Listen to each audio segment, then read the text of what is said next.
Alright, Drip and Drip fam, I'm doing something a little different today. Working on the truck. Working on the truck? Yeah, well, we're waiting for parts for the 240, and I've had this new front grille for a while, but I still haven't unboxed it yet. So it should be pretty easy to replace. There's like 8 tabs, and some of them are already broken off. So let's unbox this baby and throw her on.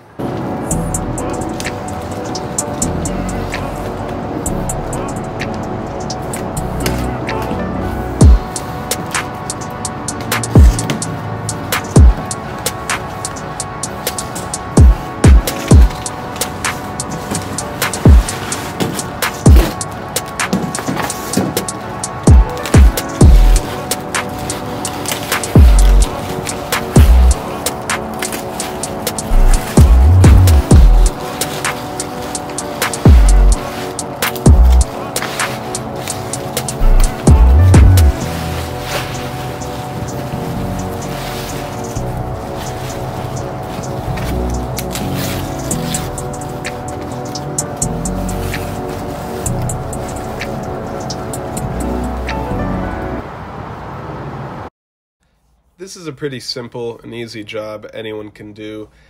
It's just tedious, takes some time, takes some finesse. There's a total of 9 brackets holding the grille in place. 4 on top.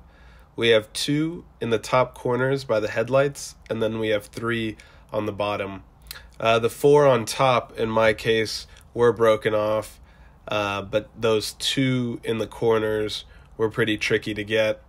The 3 on the bottom, not so difficult once you have the rest of them off. The nuts that they came with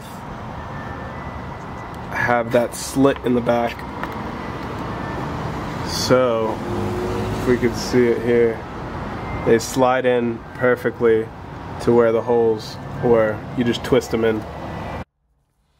We got our new grille from Amazon, link in the description.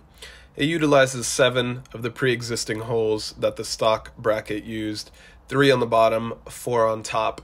Now for the 3 on the bottom, you will need a very short Phillips head screwdriver. The brackets are upside down, so you have to snake your hand around them in order to fit the Phillips head into the screw. The 4 on top are really straightforward. They're visible from the front. You just tighten them right in. Now, I never get things for the truck, but we had an Amazon gift card, and I was looking at 240 things. Amazon's pretty limited with that, and I saw this mean new facelift for the truck, so I thought we'd give her a little drip since she has been so good to us. And there you have it. What do y'all think?